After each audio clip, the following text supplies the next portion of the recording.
नमस्कार मित्रांनो, तूही रे माझा मितवा या मालिकेच्या पुढच्या भागामध्ये मित्रांनो आता वल्लरीने उदयकांतला मेसेज करून सांगितलेलं असतं की आता ह्या रमाकांतला संपून टाक. तेव्हा आता उदयकांत लगेच आता रमाकांतला म्हणतो की वल्लरीने तुला संपून टाकण्यासाठी सांगितलेलं आहे, त्यामुळे आता यापुढचा तुझा प्रवास सुखात राहावो हीच मात्र त्या ईश्वरचरणी प्रार्थना.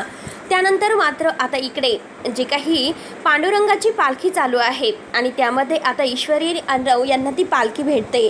पांडुरंगाचं नामस्मरण आणि भजन सुरू असतं आणि तेवढ्यात मात्र आता ईश्वरी आणि अर्णव तेथे आहेत. ईश्वरी अर्णव यांना मात्र आता त्या पालखीचे पांडुरंगाच्या पादुकाचे दर्शन होते. तेव्हा आता ईश्वरी खुश होत अर्णवला म्हणते की सर, देव आपल्या पाठीशी आहे, सगळं काही नीट होईल.